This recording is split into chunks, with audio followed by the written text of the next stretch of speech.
Okay done.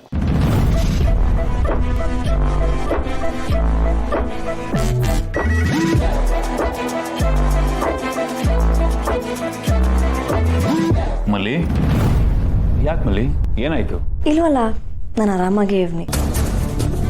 ಹೌದು, ನೀವೇನು ಇಷ್ಟೊಂದು ಖುಷಿಯಾಗಿದ್ದೀರಾ? ಕಾರಣ ಇದೆ ಮಲ್ಲಿ, ಅದನ್ನ ಹೇಳೋಣ ಅಂತಾನೆ ಬಂದೆ.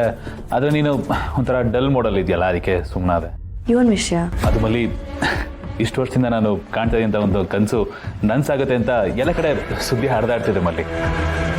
ಪ್ರಮೋಷನ್ ಮಲ್ಲಿ, ನನಗೆ ಪ್ರಮೋಷನ್ ಸಿಗುತ್ತೆ ಅಂತ ಹೆಣ್ಣು ಸಿಕ್ಕಿದೆ ನನಗೆ. ನನ್ನ ಖುಷಿನ ತಡೆಯೋಕೆ ಆಗ್ತಿಲ್ಲ ಮಲ್ಲಿ. ಅದೇನಾದ್ರೂ ಆಗ್ಬಿಟ್ರೆ ನನ್ನ ಲೆವೆಲೇ ಚೇಂಜ್ ಆಗೋಗುತ್ತೆ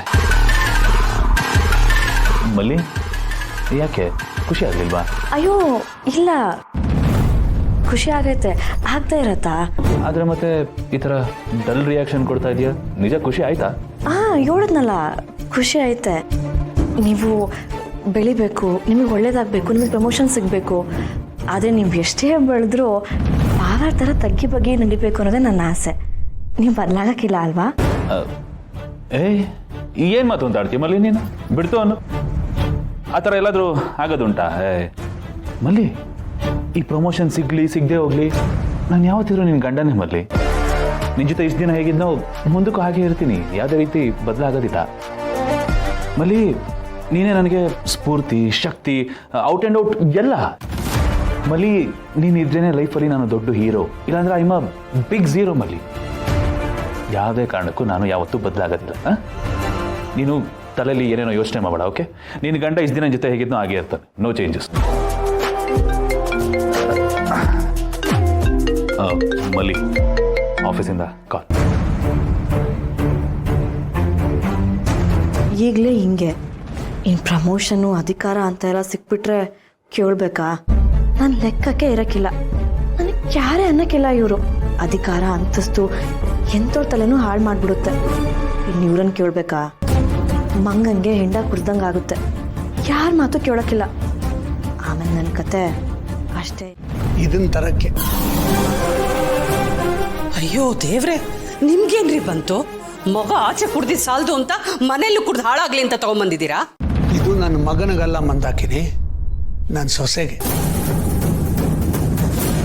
ಅಯ್ಯೋ ದೇವ್ರೆ, ಏನ್ರಿ ಆಗಿದೆ ನಿಮ್ ಬುದ್ಧಿಗೆ? ಮಗ ಸೊಸೆ ಇಬ್ರು ಕುಡ್ದು ಹಾಳಾಗೋಗ್ಲಿ ಅಂತನಾ?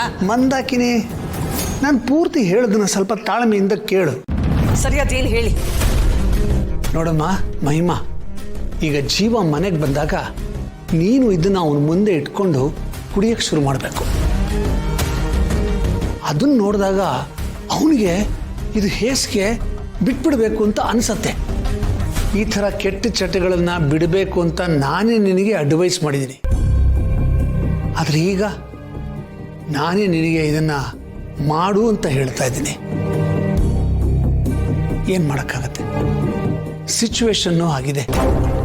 ಒಂದಂತೂ ಸತ್ಯ, ಇದು ಖಂಡಿತ ವರ್ಕ್ ಆಗತ್ತೆ ಅಂತ ನಂಗೆ ಅನ್ನಿಸ್ತಾ ಇದೆ. ರೀ, ಮಗನ್ ಚಟ ಬಿಡ್ಸಕ್ ಹೋಗಿ ಇವಳ ಚಟ ಜಾಸ್ತಿ ಆಗ್ಬಿಟ್ರೆ ಆಮೇಲೆ ಗಂಡ ಹೆಂಡತಿ ಇಬ್ರು ಕುಡುಕರಾಗ್ಬಿಡ್ತಾರೆ. ಬೇಡ ಸ್ವಾಮಿ, ನಿಮ್ಮ ಈ ಐಡಿಯಾ ವರ್ಕ್ ಆಗಲ್ಲ, ಬೇಡ. ಮಂದಾಕಿನಿ, ಇದು ಒರಿಜಿನಲ್ ಅಲ್ಲ, ಡೂಪ್ಲಿಕೇಟು. ಇದು ಅವನಿಗೆ ಹೆದರ್ಸಕ್ಕಷ್ಟೇ. ಹಂಗಾದ್ರೆ ಓಕೆ, ನಿಮ್ಮ ಐಡಿಯಾ ಸೂಪರ್.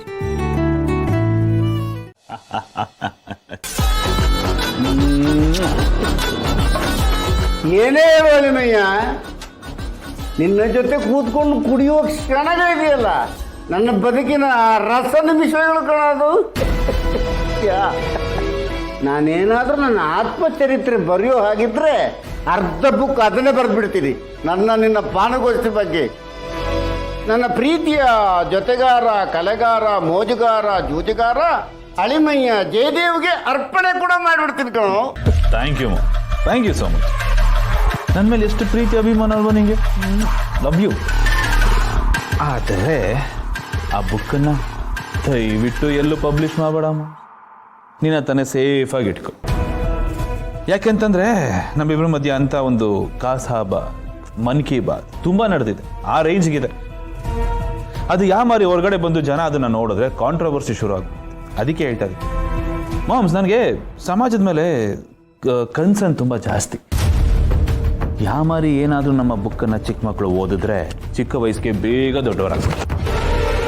ಆ ಬುಕ್ ಓದಿ ಬರೀ ಕಣ್ಣು ಹಾಳಾಗಿದ್ದೀರ ನಾನು ಸುಮ್ಮನಿರ್ತಿದ್ದೇನೋ, ಆದರೆ ಜೀವನನೇ ಹಾಳಾಗ್ಬಿಡುತ್ತೆ ಮಾಮ್ಸ್. ಏನಂತ ಕರೆಕ್ಟಾಗಿ ಹೇಳ್ದೆ ಕಣ್ಣಾಳಿವಯ್ಯ. ರಂಗಿಲಾ ಕಹಾನಿ, ನಸೆ ನಿಶೆ ಮತ್ತು ನಾರಿ. ಮತ್ತೆ ಅಲ್ಲ ಮಾಮ್ಸ್, ಯಾರು ಅವನ ಜೀವನದಲ್ಲಿ ಏನಾದರೂ ಮಾಡ್ಕೊಂಡು ಹಾಳಾಗೋಗ್ಲಿ, ನಾವು ಚೆನ್ನಾಗಿದ್ರೆ ಸಾಕು ಅಂತ ನೆಮ್ಮದಿಯಾಗಿ ಬದುಕ್ತಾ ಇದೀವಿ. ಅದರಲ್ಲಿ ನೀನೊಂದು ಕೈ ಮೇಲೇನೆ ಕಣು. ನಿನಗೆ ಯಾವ್ದು ಒಳ್ಳೇದು ಅದನ್ನು ಮಾಡೇ ಮಾಡ್ತೀಯ. ಏನು ಪಡ್ಕೋಬೇಕು ಅದನ್ನು ಪಡ್ಕೋತೀಯ. ಈಗ ಪ್ರಮೋಷನ್ ಪಡ್ಕೊಂಡಿಯಲ್ಲ ಆ ಥರ. ಅಳಿವಯ್ಯ, ಈ ಪ್ರಮೋಷನ್ ಅಂದಾಗ ನೆನಪಾಯ್ತು ಕಣು. Congratulation once again. Thank you moms, thank you so much. ಅಂತೂ ಅಂದ್ಕೊಂಡಿದ್ದನ್ನು ಸಾಧಿಸ್ಬಿಟ್ಟ ಅಳಿವಯ್ಯ. ಇದು ಖಾಲಿ ಪ್ರಯತ್ನ ಅಲ್ಲ, ನಿರಂತರ ಪ್ರಯತ್ನ, ಭಗೀರಥ ಪ್ರಯತ್ನ. ನಿನ್ನ ಹಠಕ್ಕೆ ಛಲಕ್ಕೆ ಮೆಚ್ಚಲೇಬೇಕು ಅಳಿಮಯ್ಯ.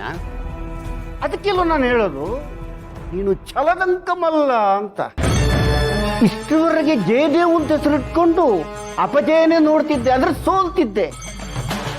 ಈಗ ಛಲದಂಕಮಲ್ಲ ಅಂತ ನಾನು ಕರೆದ ಮೇಲೆ ನಿರಂತರವಾಗಿ ಜಯ ಸಾಧಿಸ್ತಿದ್ಯಾ.